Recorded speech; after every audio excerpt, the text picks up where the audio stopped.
Hi there guys, and welcome to a video basically about what I would add to the upcoming Deadman Mode season. So once this season is finished, what I would add to the next season. We've already seen a few things added previously that I've asked for or that I've mentioned. Not personally just me, but some of the ideas that I had. Most notably, all quests unlocked after the first week or so, and obviously the Barrows restrictions as well. So they've proven to be really good so far, so hopefully we can carry on with these types of good ideas. So let's start.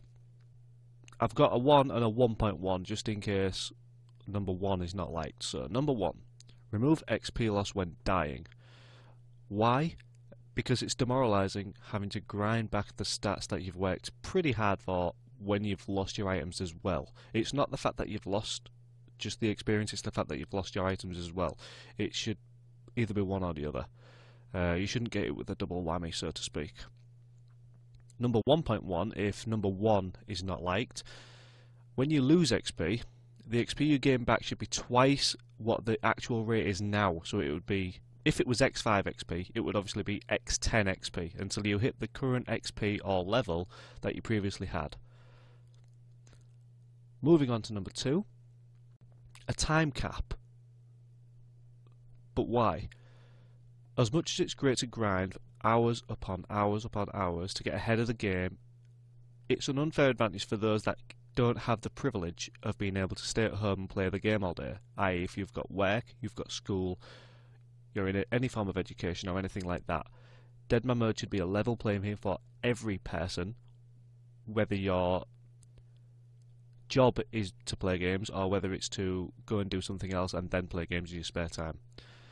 I'm not too sure what the cap would be, but I will just relate it to X, so it would be an X amount of hours playable per day gaining experience. However, once the cap has been reached, you can then still play and go PvP. So all your XP will be locked, but you can still go PvP.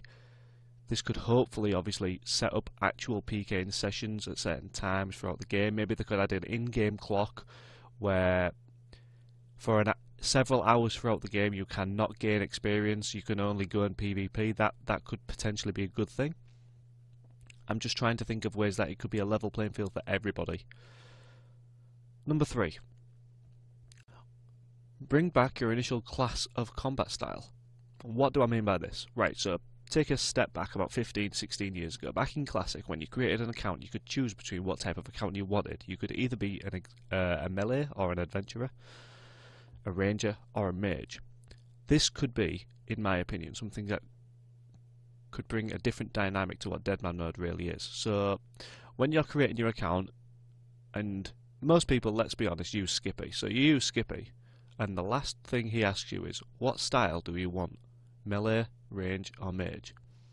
And for an example, this is what you would get. If you picked mage, you would be given, as well as obviously the normal items that you get from completing the tutorial island, you would get a staff of air, an extra 100 mime runes and a wizard robe top.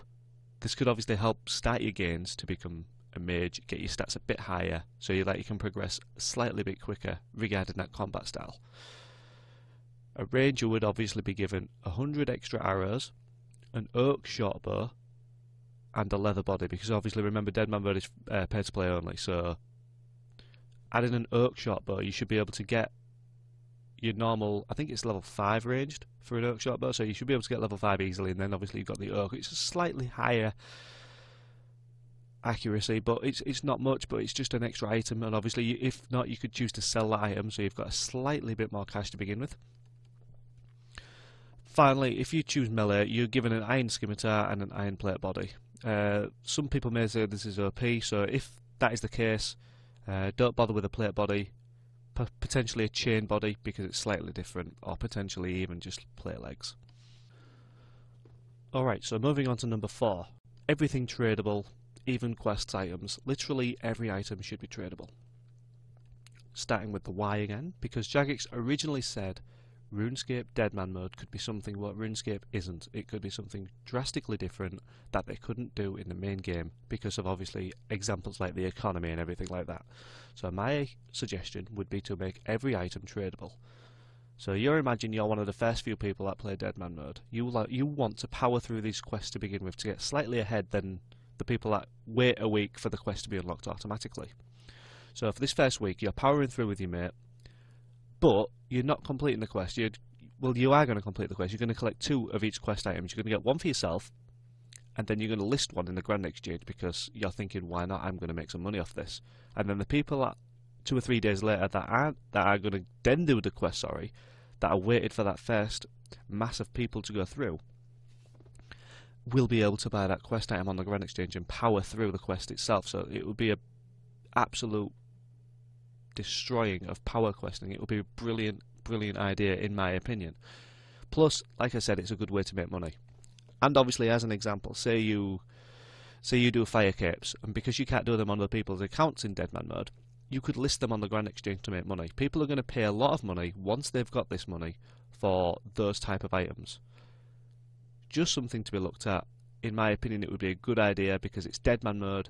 It's not the real game mode, so try and detach that from your mind when you're thinking about this. Think about when you've logged into this game, you've logged in, say, a few days late, but you do want to do the quest, but you're thinking, if I go into this area, I might get ambushed or anything like that. You could buy that quest item, potentially skip that area, and then go straight to the quest guy. Moving on to number 5, and finally, no stat requirements for items. So, as we say before, why? Because, like I covered in 1 and 1.1, when you die, you lose experience and you lose your items. The only thing you don't lose is your deposit box. So wouldn't it be great, say that you still lose your XP and you still lose your items in that deposit box. For an example, you've got a Dragon Scimitar. Your quest is unlocked because that doesn't get removed from you. In my opinion, it shouldn't.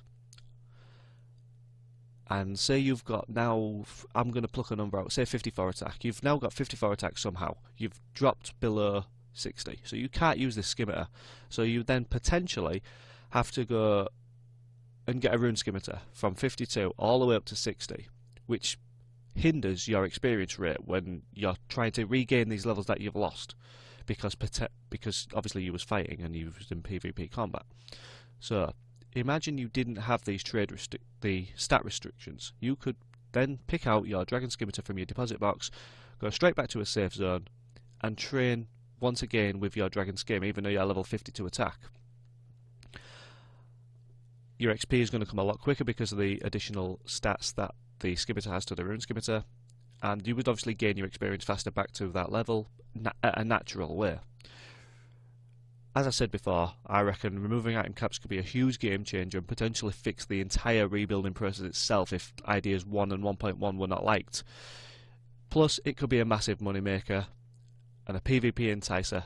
For an example, Barrow's areas would obviously have 1 attack, 1 defense, 1 strength to use, so this area could be flooded with more people, potentially creating more PvP combat areas.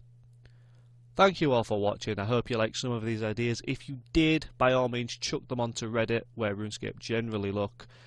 Like the video, subscribe to the video, comment on the video, and hopefully we can get a couple of JMods to at least listen to this video and try and see if any of these ideas would be viable for the actual Deadman Mode.